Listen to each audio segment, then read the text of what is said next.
لن تنالوا البر کا ترجمہ ہی اگر آپ لوگ سیدھا سیدھا پڑھ لیں تو آپ لوگوں کو بات خود ہی سمجھ آ جائے گی. اگر یہ سینٹینس میں پڑھ دو کہ تم نیکی اس وقت تک اچیو نہیں کر سکتے، نیکی تک اس وقت تک پہنچ نہیں سکتے جب تک کہ تم اپنی پسندیدہ چیز اللہ تعالیٰ کے راستے میں نہ دے دو. بالکل سیدھی سی بات ہے، آپ لوگوں کو سمجھ آئی گئی ہوگی. اور آگے اللہ تعالیٰ یہ موٹیویٹ کر رہے ہیں کہ کوئی بھی چیز اللہ تعالیٰ کے راستے میں دے رہے ہو تو یہ موٹیویشن یاد رکھو کہ جو بھی تم کچھ خرچ کر رہے ہو اللہ تعالیٰ اسے جاننے والا ہے. تو یہ سمپل سا پڑھنے سے ہی سمجھ آ رہا ہے، کہاں یہ کہ ہم اس کی ڈیٹیل میں جائیں. اور اس میں یہی بات آتی ہے کہ انسان نیکی کو اس وقت تک پہنچ نہیں سکتا جب تک کہ اپنی فیوریٹ چیز اللہ تعالیٰ کے راستے میں نہ دے دے. تو اگر مادی چیزوں کو لے لینا ہم، جیسے مال ہو گیا یا کوئی بھی ہمارے پاس کپڑے اچھے رکھے ہوئے ہیں یا جولری ہے یا جو بھی ہے، تو اس میں آپ اپنی فیوریٹ چیز اللہ کے راستے میں نکالو تو آپ نیکی کو اچیو کرو گے. تو اس کا یہ مطلب نہیں ہے کہ اگر آپ کم اچھی چیزیں نکالتے ہو تو آپ اللہ تک نہیں پہنچ سکتے. اب اللہ تک تو پہنچ جائیں گے، لیکن آپ نے دیکھا ہے کہ جب آپ اپنی فیوریٹ چیز دیتے ہو نا، کہ جو چیز آپ خود چاہ رہے ہو اور آپ اللہ کے لیے اس کو قربان کرتے ہو تو اس کی خوشی آپ کو زیادہ ملتی ہے. مادی چیزوں کے علاوہ اس میں اولاد بھی آ جائے گی، اور اپنی زندگی کا جو حصہ ہے نا بہترین، آپ سب جانتے ہیں کہ جوانی ہے وہ حصہ. بچپن میں ظاہر سی بات ہے ہم خود سمجھدار نہیں ہوتے، پھر جوانی میں ہمیشہ ذکر کرتی ہوں پیک پر ایک جوانی آتی ہے جب انسان بہت ساری صلاحیتوں کا مالک ہو جاتا ہے اور پھر بڑھاپا ہوتا ہے.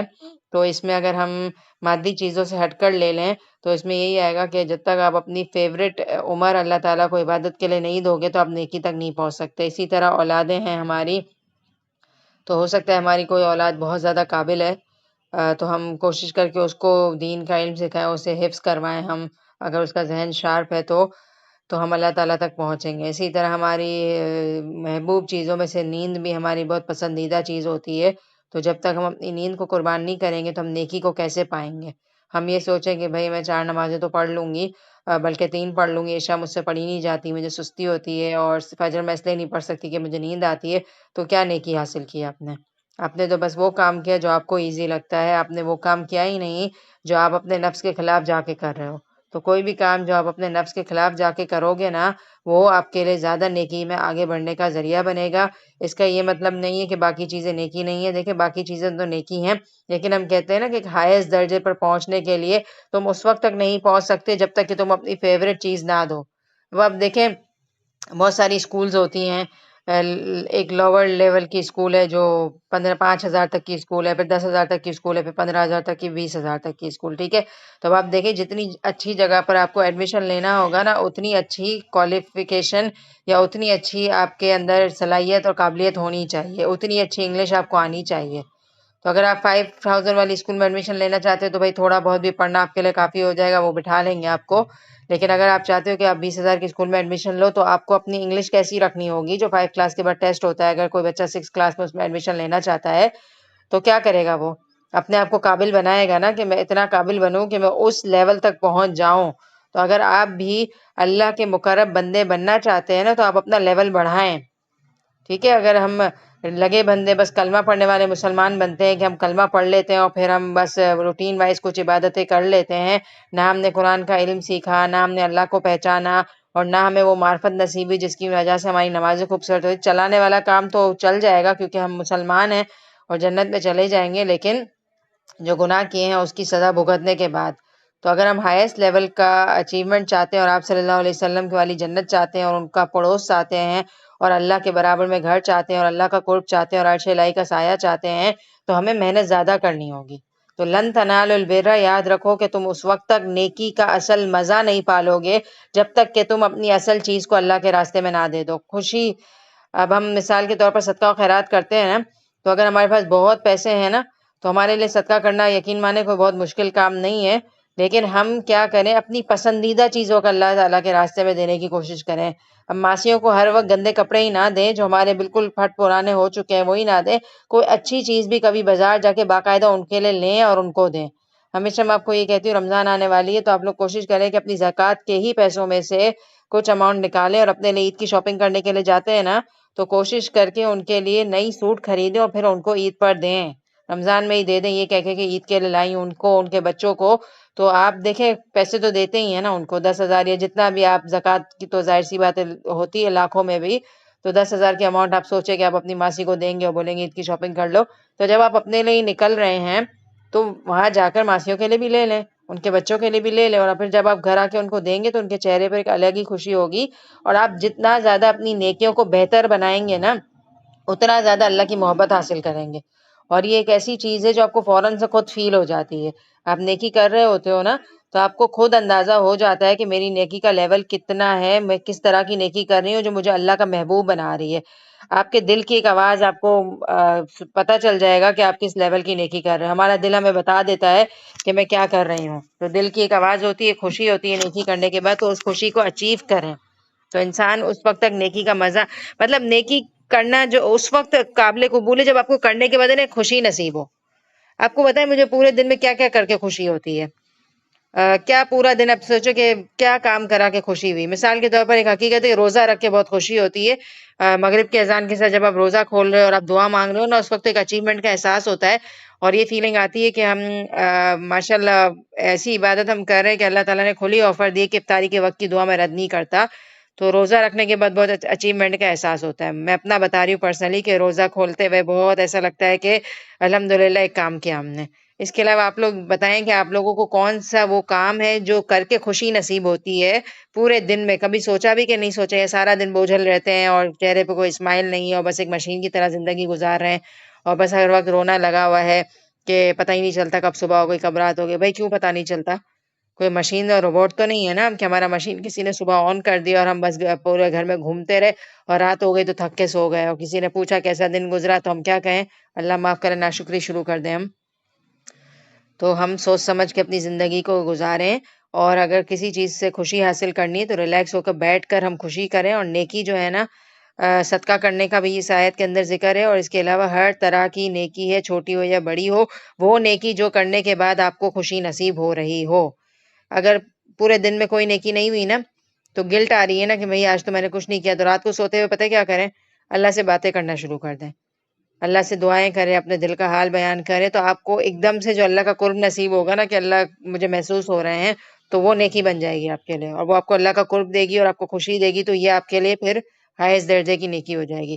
کچھ نہیں تو بولیں کہ آج پورا دن کچھ نہیں ہو سکا تو چلو اللہ کا ذکر کرتی ہوں، گنتی نہ کریں، دل کی گہرائیوں سے سبحان اللہ و بحمدہ سبحان اللہ العظیم امیجنیشن کے ساتھ پڑھیں، اللہ کی قدرت کو امیجن کر کے پڑھیں۔ یا دن بھر اتنا پیارا دن گزرا کہ ہر چیز ٹائم پر ہو گئی، بہت اچھی ہو گئی، کوئی رکاوٹ نہیں آئی، تو دل سے الحمدللہ کی تسبیح کریں، دل سے کریں، گنے نہیں، بس دل سے کہنا ہے کہ میں اللہ کا دل سے شکر ادا کرتی ہوں کہ اللہ تعالیٰ نے ماشاءاللہ اتنی اچھی روٹین رکھی ہے کہ بچے اسکول سے خیریت سے آ گئے، ایک ہی فلو میں روٹین جاری ہے، مجھے صحت دی اللہ تعالیٰ نے کہ میں نے کچن میں کھڑے رہ کر اتنا سارا کام کیا، تو دل سے اللہ کا شکر ادا کریں۔ تو یہ سینٹنس یاد رکھیں کہ نیکی کو اس وقت تک پہنچ نہیں سکتے جب تک کہ تم وہ کام نہ کرو جو تمہارا محبوب ہے۔ اور ایک تو میں نے یہ فیکٹر بتایا، ان شارٹ میں نے شاید کو یوں بتایا کہ وہ کام کرو جو آپ کو خوشی دے، اور اس کے علاوہ اپنی فیوریٹ چیز کو اللہ کے راستے میں دینا، تو مادی چیزوں میں آپ کے مال کا بہترین حصہ اللہ کے راستے میں نکالنا، اپنے کپڑوں میں سے اچھے کپڑے صدقہ کرنا، اور جا کر بازار سے خرید کر کسی کو دینا، اس کو خوشی کا احساس دلانا، اور کسی کو گفٹ بھی دے رہے ہو تو اچھی چیز دینا، گندی چیزیں نہیں دینا۔ صدقے خیرات کی آیت میں ہم نے پڑھا تھا کہ ایسا مال صدقہ نہ کرو کہ اگر تمہیں دیا جائے تو تم اسے لینا پسند نہ کرو، یاد ہم نے پڑھا تھا۔ تو ہم نے یہی ڈسکس کیا تھا کہ ہم اپنے میڈز وغیرہ کو کھانا دے رہے ہوتے ہیں تو بس جلدی سے ٹھنڈا دے دیا یا جیسے تیسے پریزنٹ کر کے دے دیا، اگر ہمیں وہ پلیٹ پیش کی جائے تو ہمیں پسند نہیں آئے گی، تو بھلے بچا ہوا کھانا ہے لیکن آپ اچھے سے پریزنٹ تو کر سکتے ہو نا، گرم کر کے تو دے سکتے ہو نا۔ اسی طرح کپڑے بھی دے رہے ہو تو اچھے سے واش کیے ہوئے ہوں، استری کیے ہوئے ہوں، طے بنی ہوئی ہو، اور اچھے سے پریزنٹ کر لو تاکہ سامنے والا خوشی محسوس کرے۔ اس کے علاوہ مادی چیزوں سے ہٹ کے میں نے آپ کو کیا بتایا، اپنے زندگی کا بہترین حصہ جو جوانی میں نے آپ کو بتایا وہ ہم اللہ کے لیے دے سکتے ہیں۔ جوانی کو بہترین بنائیں، ہم میں سے جتنے لوگ ابھی جوان ہیں نا تو وہ اپنی جوانی کا استعمال کریں اور اللہ تعالیٰ کے راستے میں دینے کی کوشش کریں، اور اپنی جوانی دینا یہ ہے کہ قرآن کا علم سیکھیں سکھائیں۔ ہمارے چہرے پہ خود بخود رنکلز اور یہ ساری چیزیں کامن ہیں، آپ جتنی بھی ایفرٹ کر لیں 50 سال کی عمر میں آپ کے چہرے کا رنگ بدلنا شروع ہو جاتا ہے، یا رنکلز آ جاتے ہیں، یا بہت ساری چیزیں ایسی ہو جاتی ہیں جو آپ کو خود پسند نہیں ہوتی، لیکن 20 سال کی عمر میں یا 30 سال کی عمر میں فریشنس ہوتی ہے اسکن پر، تو اس کے پردے کی حفاظت ہمیں کرنی چاہیے۔ تو ہم اپنے حسن کی بھی خود کیئر کریں اور ان جگہوں پر اپنے آپ کو نہ کھولیں جہاں اللہ کو پسند نہیں ہے۔ تو یہ بھی اپنی جوانی کا صحیح استعمال ہوگا کہ اپنے حسن کی حفاظت کریں ہم، ٹھیک ہے۔ اسی طرح اولادوں میں الحمدللہ جو بھی اولاد اللہ تعالیٰ نے دی ہے ان کو دنیا کے ساتھ دین کا علم بھی دیں ہم، اور جلدی سے بچپنے کی عمر میں ہم دین کا علم دینا شروع کر دیں۔ یہ نہ سوچیں کہ بڑے ہوں گے تو سیکھیں گے۔ اب آپ سوچیں کہ آپ کی جو ایج ہو گئی ہے 30 35 یا 40 سال کی عمر ہے یا جو بھی ہے، تو اب آپ جب دین کا علم سیکھ رہے ہیں تو ظاہر سی بات ہے ویسی بات نہیں ہے جیسی جوانی میں ہوتی ہے۔ آپ سوچیں کہ آپ نے دین کا علم اس وقت سیکھا ہوتا جب آپ اسکول کالجز میں جاتے تھے، تو آپ کا دماغ کتنا تیز چلتا تھا، تو آپ کو کتنا اچھا سمجھ آتا۔ تو اگر ہم نے مس کر دی یہ چیز تو اپنی اولادوں کو تو محروم نہیں رکھیں گے نا ہم۔ اور الحمدللہ اللہ تعالیٰ نے ہمیں دی ہے تو ہم اپنی اولاد کو اپنی فیوریٹ چیز ہمیشہ دیتے ہیں۔ اپنی پسندیدہ چیزوں کو سب سے زیادہ آپ کس کے ساتھ شیئر کرتے ہیں؟ اپنی اولاد سے شیئر کرتے ہیں نا۔ کھانے میں بھی جب کھانا پریزنٹ کیا جا رہا ہوتا ہے تو ہم اپنی اولادوں کو سب سے اچھی چیز نکال کے دیتے ہیں اور خود اسکپ کر دیتے ہیں کوئی اچھی چیز جو ہمیں پسند بھی ہو، اور اولاد کو پسند ہے تو اولاد کے آگے رکھ دیتے ہیں نا۔ تو کیوں نہ ہم جب دین کا علم سیکھ رہے ہیں اور اس سے فائدہ اٹھا رہے ہیں تو اپنی اولادوں کو نہ دیں؟ اگر ہم نے دل سے اس دین کے علم کو سیکھا ہے نا، تو ہو نہیں سکتا کہ یہ چیز آپ اپنی اولادوں کے ساتھ شیئر نہ کریں۔ اگر آج ہم اپنی اولادوں کے ساتھ یہ چیز شیئر نہیں کر رہے نا، تو اس کا یہ مطلب ہے کہ ہم ابھی تک خود بھی اس علم کو دل سے قبول نہیں کر رہے ہیں۔ دل سے قبول کریں گے تو آگے دینے والے بنیں گے، اور کس کو دیں گے؟ اپنی پسندیدہ انسانیت کو، اور وہ ہے اولاد، تو اولاد کو ہی دیں گے۔ اسی طرح نیند ہمیں محبوب ہوتی ہے، فجر کے ٹائم پر نیند کو توڑ کر اللہ کے لیے کھڑے ہوں اور انشاءاللہ عبادت کریں، یہ چیز آپ کو اللہ کا قرب دے گی، اور آپ کی محبوب چیز ہے نا نیند، تو اللہ کے راستے میں دے رہے ہیں اسے۔ اسی طرح وقت ہمارا قیمتی چیز ہے نا، تو وقت کو بیکار چیزوں میں ضائع کرنے سے بہتر کیا ہے کہ بندہ کوئی کو آن لائن کلاس ہو رہی ہے تو اس کے ساتھ اپنے آپ کو جوائن کرا دے، ورنہ انسٹاگرام پر اسٹالنگ کرتے کرتے تو ہمارے گھنٹوں نکل جاتے ہیں۔ تو بہتر ہوگا کہ ہم اپنے وقت کا بہترین استعمال کریں اور اپنے وقت کو اللہ تعالیٰ کے راستے میں دیں۔ تو یہ ہے یہ آیت، اور اللہ تعالیٰ موٹیویٹ کر رہے ہیں کہ یاد رکھو جو کچھ بھی تم کرو گے تو اللہ تعالیٰ اسے جانتے ہیں۔ یہ موٹیویشن کافی ہے ہمارے لیے۔ وَمَا تُنْفِقُوا مِنْ شَيْءٍ فَإِنَّ اللَّهَ بِهِ عَلِيمٌ۔ تو یہ انف ہے ہمارے لیے، میں کچھ بھی کر رہی ہوں اللہ سے غافل نہیں ہوں۔ اور اس آیت کے بارے میں ایک پس منظر آتا ہے، ایک واقعہ آتا ہے، اس کو آپ سن کر ضرور انسپائر ہوں گے اور آپ سوچیں گے کہ صحابہ کرام کی قربانی کا لیول کتنا زیادہ تھا۔ ہم جب اس طرح کی آیات پڑھتے تو ہمارا کوئی ایکشن نہیں ہوتا کہ اب میں کوئی اپنی پسندیدہ چیز کھڑے ہو کے اللہ کے لیے نکال دوں، لیکن صحابہ کرام جہاں آیت سنتے تھے فوراً اپنا ایک ریئیکشن شو کرتے تھے۔ اور اس کے بارے میں آتا ہے کہ حضرت ابو طلحہ انصاری جو مدینہ میں اصحاب یعنی کہ صحابہ کی حیثیت میں سے تھے، نبی کریم صلی اللہ علیہ وسلم کی خدمت میں حاضر ہوئے اور عرض کیا کہ یا رسول اللہ صلی اللہ علیہ وسلم، اب آپ بتائیے کہ ہم میں سے کسی کا بھی کوئی ریئیکشن ہے اس آیت کو سن کر کہ ہمارے دماغ میں آیا ہو کہ اب میں کون سا نیک کام کروں گی؟ لیکن صحابہ کرام جیسے ہی کوئی آیت سنتے تھے نا فوراً ایکشن شو کرتے تھے، اور آپ دیکھیں کیا ایکشن شو کر رہے ہیں۔ آپ صلی اللہ علیہ وسلم کی خدمت میں حاضر ہو گئے اور کیا کہا کہ یا رسول اللہ صلی اللہ علیہ وسلم، بے رہا کا باغ مجھے سب سے زیادہ محبوب ہے، میں اسے اللہ کی رضا کے لیے صدقہ کرتا ہوں۔ اور ہمارے گھروں میں نا باغوں کی اور اتنی ویلیو نہیں ہے، ہمارے دور میں باغ اتنے امپورٹنٹ نہیں ہوتے، لیکن آپ سوچیں کہ بڑا سا ہمارا گھر ہو کوئی جس میں ہم خود رہ رہے ہوں، وہ ہمارے لیے آج کے دور میں ہوگا، تو اس دور میں باغوں کی بہت اہمیت ہوا کرتی تھی۔ تو آپ صلی اللہ علیہ وسلم نے فرمایا وہ تو بہت نفع بخش مال ہے، میری رائے یہ ہے کہ تم اسے اپنے رشتہ داروں میں تقسیم کر دو۔ انہوں نے کیا کہا کہ میرا دل چاہ رہا ہے کہ یہ آیت میں نے سنی ہے تو میں اپنا فیوریٹ باغ ہے، بہت خوبصورت سا باغ تھا، وہ اللہ کے راستے میں دے دوں۔ تو آپ صلی اللہ علیہ وسلم سے مشورہ کرنے آئے کہ میں اسے کہاں خرچ کروں، تو آپ صلی اللہ علیہ وسلم نے یہ مشورہ دیا کہ خرچ کہاں کرو؟ اپنے رشتہ داروں میں تقسیم کرو۔ اب آپ دیکھیں کہ تقسیم کہاں سے شروع ہوگی۔ ہمیشہ میں کہتی ہوں نا کہ اگر آپ کو صدقہ کرنا ہے تو پہلے یہ چیک کر لیں کہ آپ کی فیملی میں تو کوئی خدا نہ خواستہ یتیم مسکین یا ضرورت مند نہیں ہے، تو پہلے اس کو دیں، اور آپ کی پوچھ اس کے بارے میں زیادہ ہوگی۔ چنانچہ آپ صلی اللہ علیہ وسلم کے مشورے سے انہوں نے اسے اپنے اقارب اور امزادوں میں تقسیم کیا۔ امزادہ مطلب چچا زاد کو کہتے ہیں، ٹھیک ہے۔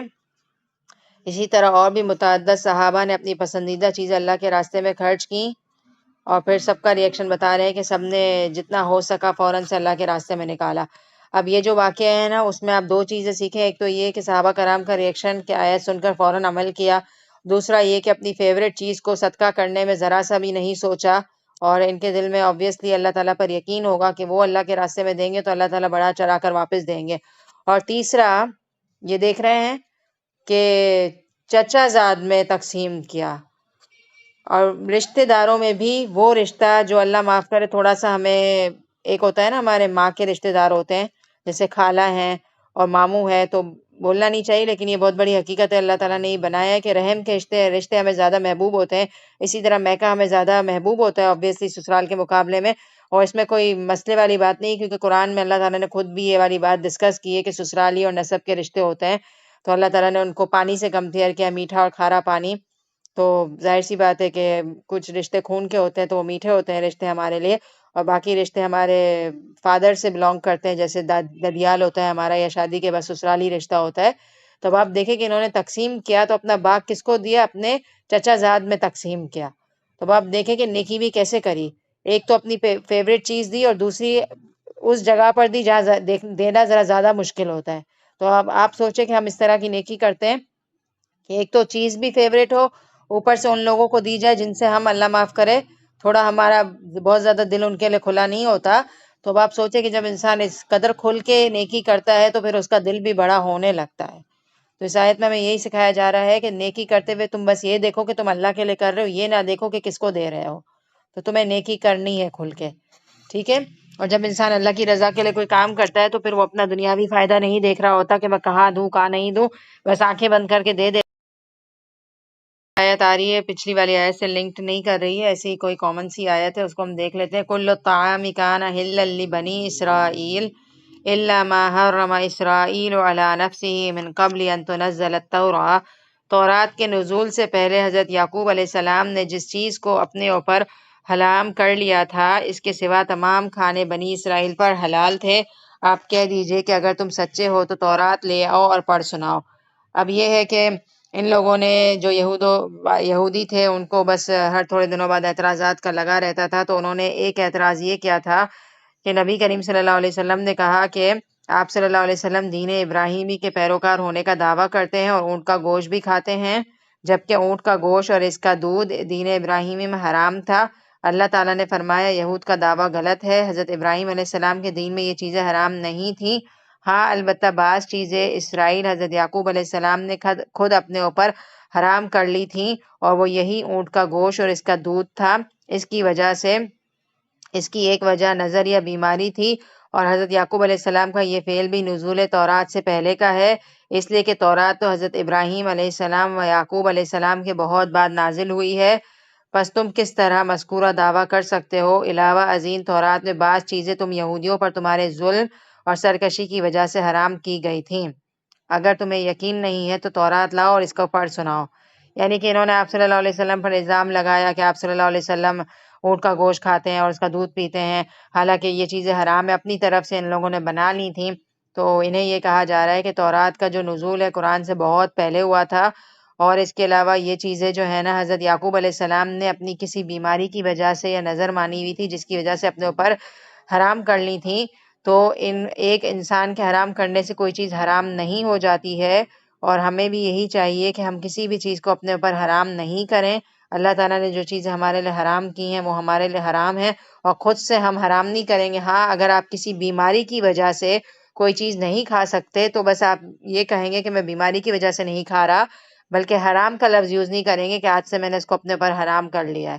مثال کے طور پر کوئی شوگر کا پیشنٹ ہے اور اس سے شوگر کنٹرول نہیں ہو رہی ہے، تو وہ یہ کہہ دے کہ بھائی میں اس کو اوپر اپنا حرام کرتا ہوں، آج کے بعد مجھے شوگر نہیں کھانا، تو حرام کا لفظ یوز نہ کرے، پہلی بات تو یہ، اور دوسری بات تو یہ کہ اگر کوئی انسان اپنے اوپر کر بھی لیتا ہے حرام تو وہ اس انسان کا فعل ہے نا، اس سے ہمیں کیا بلونگ کرتا ہے؟ تو حضرت یعقوب علیہ السلام نے اپنے اوپر حرام نہیں کی تھی، بس کسی بیماری کی وجہ سے اونٹ کا گوشت اور نہیں کھا رہے تھے، تو اب لوگوں کو اعتراضات کرنے ہوتے ہیں تو وہ کہنے لگ جاتے کہ پیغمبر نے اپنے اوپر حرام کر دیا تو ہمارے اوپر بھی حرام ہو گیا، تو ایسی کوئی بات نہیں ہے، نہ یہ تورات میں لکھا ہوا ہے کہ حرام ہے، نہ آپ صلی اللہ علیہ وسلم نے کبھی اس کو اپنے اوپر حرام کیا، یہ بس ان کا ایک اعتراض ہے، ان کو حجت بازی کرنی ہوتی ہے، بلا وجہ شوشہ کرنا ہوتا ہے، تو ان کو یہ کہا جا رہا ہے کہ یہ ساری چیزیں اللہ نے کوئی ایسا سسٹم نہیں رکھا، اگر تم سچے ہو تو تورات لاؤ اور اس کو پڑھ سناؤ، پوری تورات پڑھ کے سناؤ کہ کہاں اس کو حرام لکھا ہوا ہے۔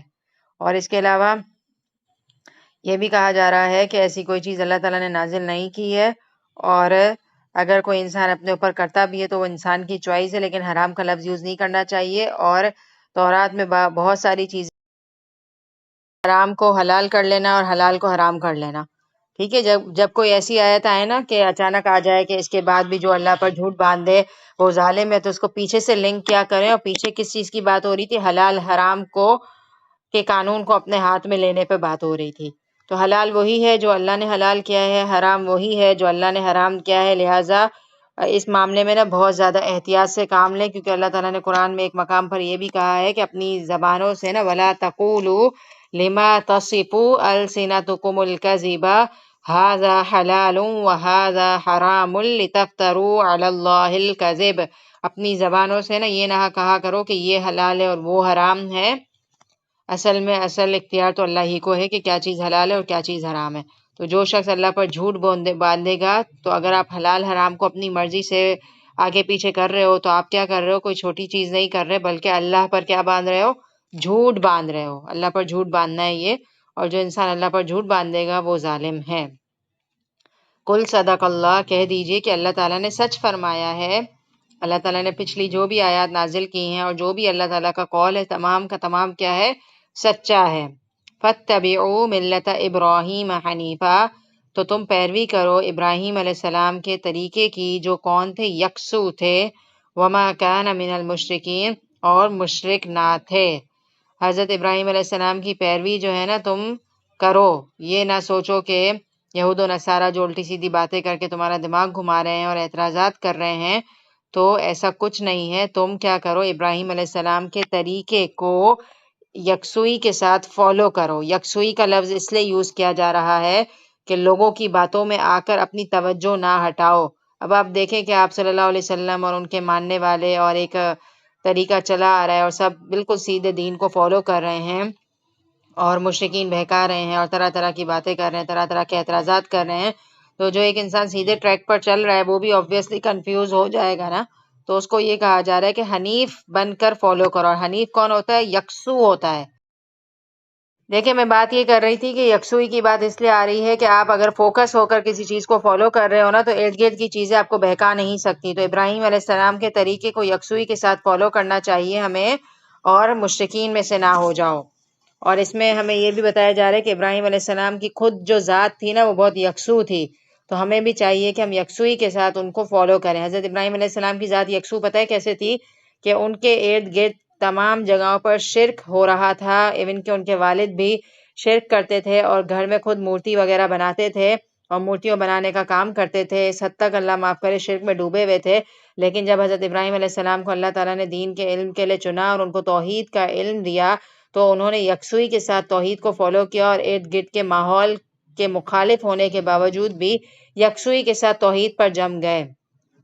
تب آپ سوچیں کہ ابراہیم علیہ السلام کو کتنی مشکلات کا سامنا کرنا پڑا ہوگا کہ گھر میں شرک ہو رہا ہے، اس کے باوجود وہ اللہ تعالیٰ کو ایک ہو کر اور اللہ تعالیٰ پر یکسو ہو کر بلیو کر رہے ہیں۔ تو ہمارے لیے کتنا زبردست لیسن ہے کہ ہم بھی جب دین کا علم سیکھ رہے ہیں تو اپنے اندر کیا لائیں؟ یکسوئی لائیں۔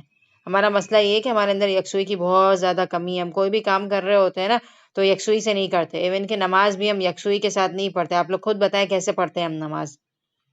میں کافی دفعہ ڈسکس کر چکی ہوں، لیکن حقیقت یہ ہے کہ بار بار ڈسکشن سے آپ کو بھی فائدہ ہوتا ہے اور مجھے بھی فائدہ ہوتا ہے۔ جب میں کہتی ہوں تو میں بھی پھر دھیان رکھتی ہوں، آپ لوگ بھی سنتے ہیں تو ظاہر سی بات ہے کچھ نہ کچھ سیکھتے ہوں گے۔ تو یکسوئی کیا ہوگی نماز میں؟ پہلی تو بات یہ ہے کہ ٹائم پر پڑھیں اسے، اور دوسرا یہ کہ جب ہم پڑھ رہے ہیں تو 10-15 منٹ باقاعدہ اللہ کے لیے الگ کر لیں اور سکون سے بیٹھ کر نماز ادا کریں۔ کچن کی طرف سے دھیان ہٹا دیں، موبائل کی طرف سے دھیان ہٹا دیں۔ بچوں کو بھی پیار محبت سے سمجھائیں کہ بیٹا یہ نماز کا ٹائم ہے، اور بچوں کو بھی سمجھائیں کہ اس وقت آپ مجھے ڈسٹرب نہیں کرو۔ اب ہم یہ کہیں کہ بچے ہیں تو ڈسٹرب کرتے ہیں تو ان کو ہمیں جواب دینا ہے۔ ہم بچوں کو ٹیچ کر سکتے ہیں، بچوں کو سمجھا سکتے ہیں کہ بیٹا یہ نماز کا ٹائم ہوتا ہے اور آپ اس وقت کوئی بھی کام یاد آ رہا ہے تو بعد میں بولنا۔ اب ہم جب بچوں کو یہ بات سکھائیں گے نا تو اس سے فائدہ کیا ہوگا کہ بچے بھی کل کو نماز یکسوئی کے ساتھ پڑھیں گے۔ اب ہم سلام پھیرتے ہی چیخنا شروع کر دیں، بچوں کو آواز دینا شروع کر دیں کہ کہاں گئے اور یہ بولا تھا اور وہ بولا تھا، تو اتنا شور ہنگامہ نہ کریں، ہم ریلیکس ہوں، ہم بیٹھ کر ذکر اذکار کریں۔ دیکھیں نماز کے بعد سلام پھیر کر ہے نا آیت الکرسی بھی پڑھی جاتی ہے، اور وہ بھی کوشش کر کے بغیر کلام کے کی جاتی ہے۔ سلام پھیرنے کے بعد اللہ اکبر 3 دفعہ، استغفر اللہ، اور تسبیح فاطمہ پڑھی جاتی ہے، آیت الکرسی پڑھی جاتی ہے۔ تو یہ آتا ہے کہ اس دوران آپ بات نہ کرو، سلام پھیرتے ہی ایسے پڑھو جیسے آپ ابھی نماز کی ہی حالت میں ہو۔ لیکن ہم پتہ ہے کیا کرتے ہیں؟ سلام پھیرتے ہیں، کبھی ادھر کچن میں چلے گئے، کبھی ادھر گئے، کبھی آیت الکرسی پڑھ رہے ہیں، کبھی بچوں کو چیختے چلاتے ہوئے تسبیح فاطمہ پڑھ رہے ہیں، یا ایک جگہ پہ بیٹھ کے نہیں پڑھ پا رہے ہوتے ہم۔ تو یہ ہماری یکسوئی کی کمی ہے۔ لہٰذا سلام پھیرنے کے بعد سکون سے بیٹھیں اور کوشش کر کے تشہد کی جو حالت ہوتی ہے نا اسی طرح ہاتھ رکھ کر بیٹھ جائیں، اور اپنے آپ کو یہ فیل کروائیں کہ میں نے سلام تو پھیر لیا لیکن ابھی ذکر کرتے ہوئے میں نماز کی حالت میں ہوں۔ ٹھیک ہے، ہمارے اندر اس یکسوئی کی کمی ہے، اس کی وجہ سے ہم کیا کرتے ہیں، دعا بھی پتہ ہے کیسے مانگ رہے ہوتے ہیں، بس جلدی جلدی سے رٹی رٹائی دعا بول دیتے ہیں کہ اللہ بس یہ کر دے، وہ کر دے، وہ کر دے، دنیا کی ہی دعا مانگ رہے ہوتے ہیں۔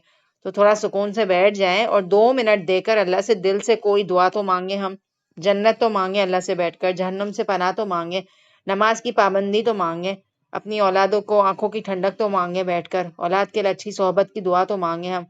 بس ایک مشینری زندگی ہم نے گزارنی ہے تو اپنے اندر یکسوئی لائیں، ہم سکون لائیں، قرار لائیں، اور اس چیز پر عمل کر کے دیکھیے گا کہ سلام پھیرنے کے بعد آپ کا کیا ریئیکشن ہوتا ہے، کیا کیا کرتے ہیں ہم، ان چیزوں سے کنٹرول کریں اپنے آپ کو۔ وما کان من المشرکین، اگلی آیت آ رہی ہے، آیت نمبر 96، ان اول بیت وضع للناس للذی ببکۃ مبارکا وہدی للعالمین، اللہ تعالیٰ کا پہلا گھر جو لوگوں کے لیے مقرر کیا گیا ہے وہی ہے جو مکہ شریف میں ہے، یعنی کہ خانہ کعبہ، جو تمام دنیا کے لیے برکت و ہدایت والا ہے۔ پہلا گھر جو عبادت کے لیے اپوائنٹ کیا گیا تھا وہ خانہ کعبہ ہی ہے نا، پتہ ہے نا آپ سب کو۔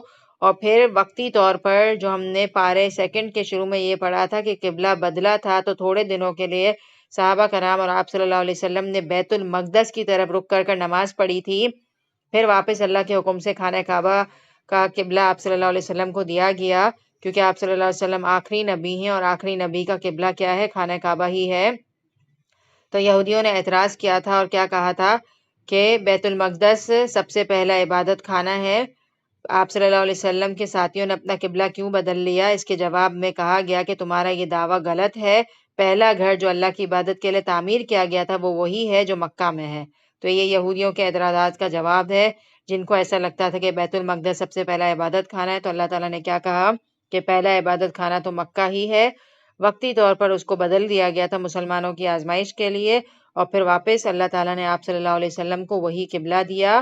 اور اس گھر کی مزید تفسیر بتائی جا رہی ہے کہ یہ خانہ کعبہ کیا ہے، تمام دنیا کے لیے برکت کی جگہ ہے، برکت ہے نا وہاں، ہر چیز کی برکت ہے وہاں پر، دین اور دنیا دونوں کی برکت ہے وہاں پر۔ مکہ کی سرزمین پر ایک وقت تھا جب کھیتی نہیں اگتی تھی اور پھل وغیرہ نہیں تھے، صحرا تھا سب جگہ پر، حضرت ابراہیم علیہ السلام نے دعا کی تھی کہ اے اللہ اس گھر کو امن والا گھر بنا دے اور اس کے رہنے والے کو ہر طرح کے پھل دے دے۔ تو آج وہاں پر طرح طرح کے پھلوں کی کثرت ہوتی ہے اور دنیا کی فراوانی نظر آتی ہے، وہاں پر تجارت بھی ہو رہی ہے اور دنیا کی فراوانی ہے، اور وہاں پر اگر آپ جا کے دیکھیں نا تو بن موسم کے پھل بھی مل جاتے ہیں، اور اتنے خوبصورت بڑے بڑے ہوتے ہیں جو ہمیں یہاں پر نظر نہیں آ رہے ہوتے، اور ہر موسم کا پھل وہاں پر اویلیبل ہوتا ہے۔ تو یہ حضرت ابراہیم علیہ السلام کی دعا کی وجہ سے ہوا کہ اللہ تعالیٰ نے وہاں پر دنیاوی برکت بھی رکھی اور دینوی برکت، تو ہم سب جانتے ہیں کہ وہ جگہ اتنی پیاری ہے کہ وہاں ہمارے لیے برکتیں ہی برکتیں ہیں، ہم جاتے ہیں تو ہمارا دل اللہ کے گھر کو دیکھ کر عظمت سے بھر جاتا ہے، اور خانہ کعبہ میں اگر ہم کھڑے ہو کر کعبہ کو دیکھ کر دعا مانگتے ہیں تو ہماری دینی برکت یہ ہے کہ وہاں کھڑے ہو کر ہماری دعا قبول ہوتی ہے۔ وہاں ہم جا کر حج اور عمرہ کرتے ہیں تو ہم سارے ریچولز ادا کر کر ایک بہت بڑی سعادت حاصل کرتے ہیں، طواف کرنے کا بہت اجر ہے وہاں پر، اور اسی طرح حرم میں نماز پڑھنے کا ثواب لاکھ نماز کے برابر ہے۔ تو یہ اللہ تعالیٰ نے ساری برکتیں ہی رکھی ہیں نا، اور ہدایت ہے وہ جگہ، اور ہدایت کیسے ہے کہ ہمارا دل جب وہاں سے آتا ہے نا پلٹ کر تو ہمارا دل کا حال بدل جاتا ہے، اور ہمارے دل میں اللہ کی عظمت اور اللہ کی محبت بیٹھ جاتی ہے، اور ایمانی طور پر ہم اپنے آپ کو بہت زیادہ اسٹرانگ فیل کرتے ہیں وہاں سے آ کر، اتنی خوبصورت وہ جگہ اللہ تعالیٰ نے بنائی ہے۔ تو اللہ تعالیٰ ہم سب کو وہاں بار بار حاضری نصیب فرمائے، اور بہت اچھا لگتا ہے وہاں جا کر، اور ایک ایسی جگہ ہے جہاں سے آ کر آپ ایک ہی طلب کرتے ہیں کہ واپس جانا ہے۔ کوئی دنیا کی جگہ ایسی نہیں ہے جہاں سے آپ آ کر یہ کہیں کہ واپس جانا ہے، لیکن یہ جگہ وہ ہے جہاں سے آ کر آپ کے منہ سے کیا نکلتا ہے، ایک ہی دعا۔ آپ کو پتہ ہے کبھی آپ نے، ظاہر سی بات ہے، طواف وداع کرتے ہوئے آپ کے منہ پہ کیا دعا ہوتی ہے؟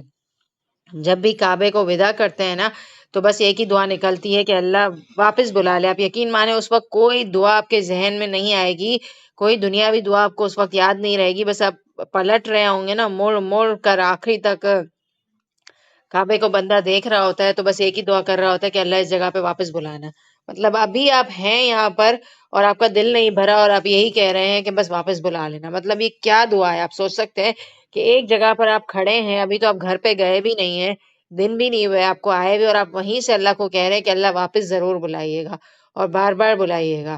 تو کس قدر یہ ہدایت والی جگہ ہے اور انسان کے دل کو ایمان سے بھر دیتی ہے، کیونکہ اللہ تعالیٰ کی وہاں پر ہمیں کھلی کھلی نشانیاں نظر آ رہی ہوتی ہیں۔ فیہ آیات بینات مقام ابراہیم، جس میں کھلی کھلی نشانیاں ہیں، مقام ابراہیم ہے۔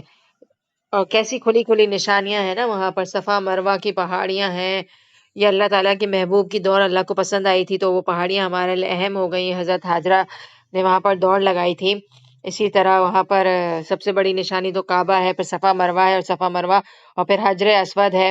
اور حجر اسود وہ پتھر ہے جو کعبے پر اٹیچ ہوا ہے، اور کہا جاتا ہے کہ جو شخص اس کو ایمان کے ساتھ بوسہ دے گا تو اس کے لیے کچھ فضیلت آتی ہے، یاد نہیں آ رہا مجھے، میرے ذہن سے نکل گئی ہے، جنت کی کیا فضیلت آتی ہے پتہ نہیں کیا آتا ہے، کہ اس کو کیا کہتے ہیں ایمان کے ساتھ چومنا ہمارے لیے عبادت رکھ دیا گیا ہے۔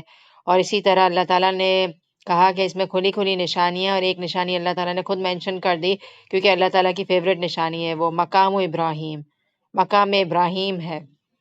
آپ سوچیں کہ اللہ تعالیٰ کو حضرت ابراہیم علیہ السلام کا یہ مقام ابراہیم اتنا پسند ہے کہ اللہ تعالیٰ نے یہ کہا کہ اس میں کھلی کھلی نشانیاں ہیں اور اس میں مقام ابراہیم ہے۔ جب ہم یہ کہتے ہیں نا کہ ایک ڈائننگ ٹیبل سجی ہوئی ہو کہ میز پر سارے کھانے رکھے ہوئے ہیں اور بچوں کو کہتے ہیں کہ اس میں پزا رکھا ہوا ہے تمہارا فیوریٹ، کیوں کہتے ہیں ہم کہ وہ چیز اور زیادہ محبوب ہوتی ہے؟ تو اللہ تعالیٰ نے یہ کہا کہ اس گھر میں بہت ساری نشانیاں ہیں اور دیکھو مقام ابراہیم بھی ہے یہاں پر۔ تو ہم کون سی نشانی کو ہائی لائٹ کرتے ہیں جو ہمیں سب سے زیادہ محبوب ہو؟ اور اب آپ سوچیں کہ مقام ابراہیم وہ کانچ کی چیز بنی ہوئی ہے جس میں حضرت ابراہیم علیہ السلام کے فوٹ اسٹیپس کو کانچ کی اس میں بند کیا ہوا ہے۔ اور جب انسان کعبے کا چکر لگاتا ہے نا تو اب یقین مانے کہ اس طرف رش ہوتا ہے اور سب چوم رہے ہوتے ہیں، پاؤں کو دیکھ رہے ہوتے ہیں اور قریب جا رہے ہوتے ہیں، تو چومنا تو کوئی ہمارے لیے میٹر نہیں کرتا، لیکن اصل بات یہ ہے کہ حضرت ابراہیم وہاں اس کو چومنا ہمیں ضروری نہیں ہے، اس کے چومنے کے بارے میں کچھ نہیں آتا، حجر اسود کے چومنے کے بارے میں آتا ہے۔ ابراہیم علیہ السلام کے فوٹ اسٹیپس کو سب جا جا کے دیکھ رہے ہوتے ہیں، تو اس میں اصل میں سیکھنے کی بات یہ ہے کہ وہ کیوں تھے فوٹ اسٹیپس۔ حضرت ابراہیم علیہ السلام نے یہاں کھڑے ہو کر اللہ کا گھر تعمیر کیا تھا، اور حضرت ابراہیم اللہ تعالیٰ کے بہت ہی زیادہ چنے ہوئے بندے ہیں، اور ان کی یہ قربانی اللہ کو پسند آئی تھی کہ انہوں نے اتنا بڑا کام کیا تھا یہاں پر آ کے کہ کعبے کی عمارت رکھتے گئے تھے اور اپنی اولاد کو بھی پھر آگے جا کر چھوڑا تھا، اور پھر بھوکا چھوڑ کر اللہ کے راستے میں نکل گئے تھے۔ تو کیا کیا حضرت ابراہیم علیہ السلام کی قربانیاں تھیں، اور اللہ کو یہ ادا اتنی پسند آئی کہ اللہ نے حضرت ابراہیم علیہ السلام کے پاؤں کو محفوظ کر لیا، اور ایسا محفوظ کیا ہے کہ آج کانچ کی اس کے اندر رکھے ہوئے ہیں، اور جو بھی اس گھر پہ جاتا ہے وہ حضرت ابراہیم علیہ السلام کے فوٹ اسٹیپس کو دیکھتا ہے، اور اب یقین مانیں کہ جب اس جگہ کو دیکھتے ہیں تو ایمان تازہ ہو جاتا ہے۔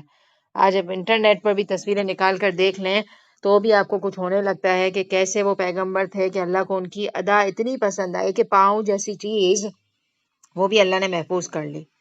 جو کوئی اس گھر میں آ جائے امن والا ہو جاتا ہے، اور وہاں پر امن ہی امن ہے۔ آپ کو پتہ ہے کہ مکہ کی سرزمین پر درخت کاٹنے تک کی اجازت، حج کرنا کیا ہے؟ فرض ہے، فرض کی حد تک ہے۔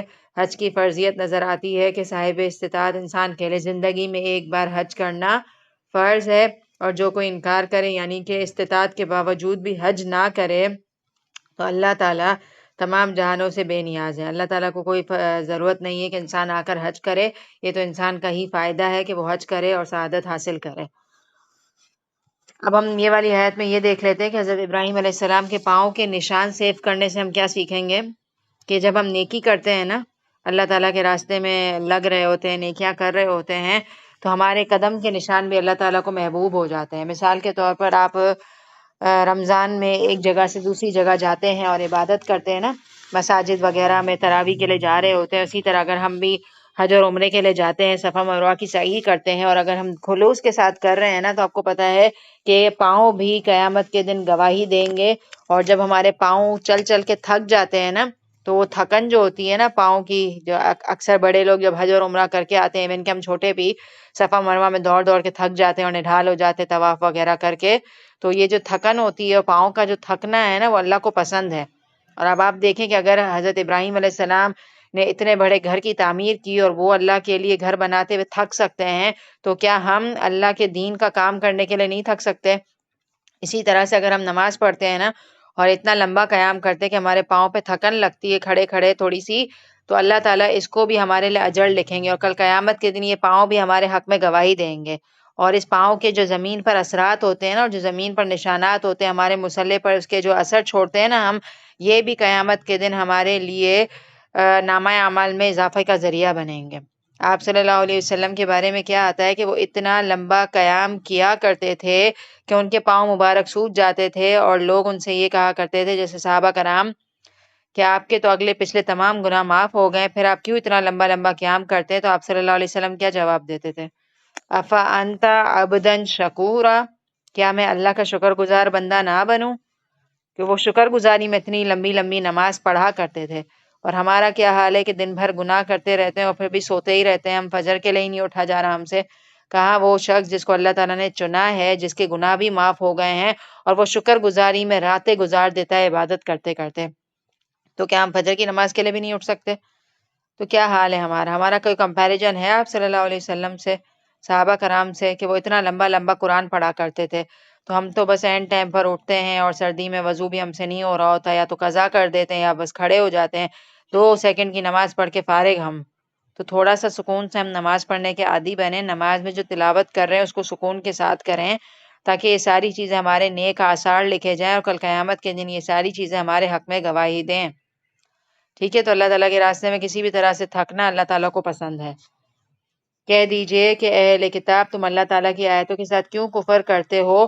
جو کچھ تم کرتے ہو اللہ تعالیٰ اس پر گواہ ہے۔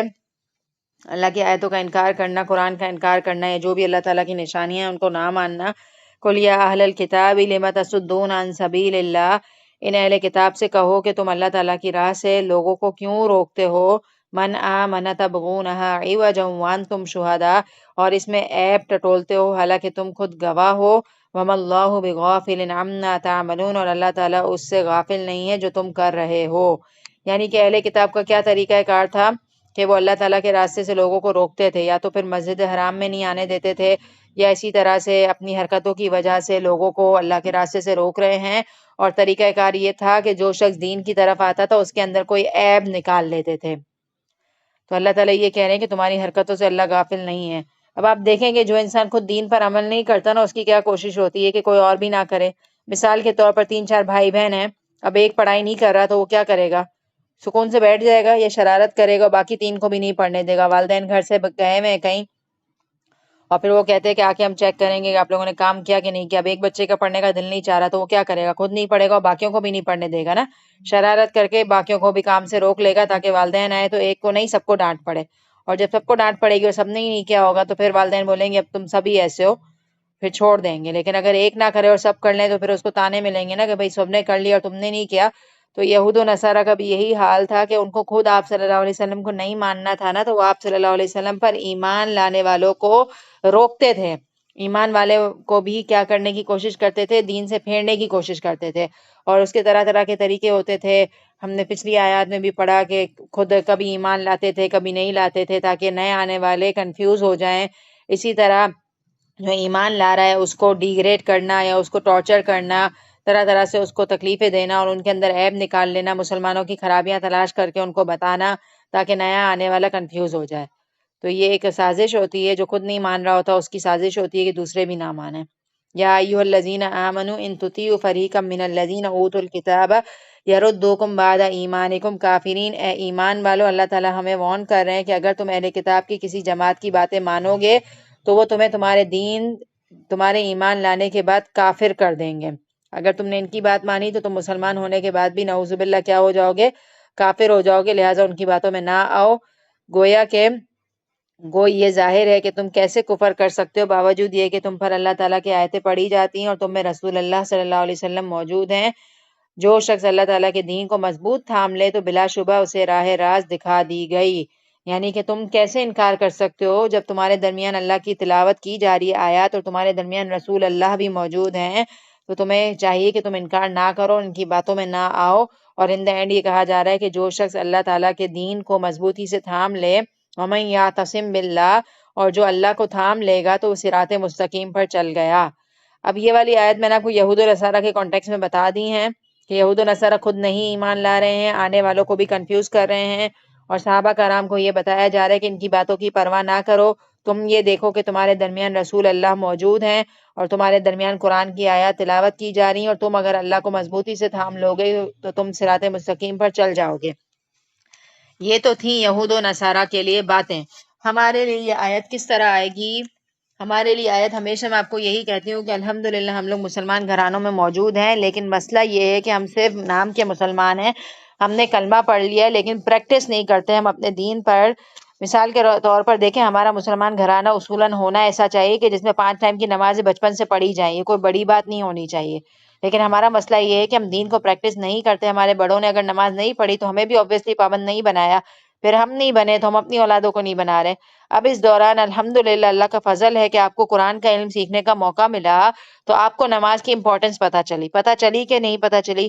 آپ کو یہ پتہ چلا کہ جھوٹ جو ہم صدیوں سے بولتے آ رہے ہیں اور ہم نے اپنے گھروں میں یہی سیکھا ہے، یہ تو غلط چیز ہے۔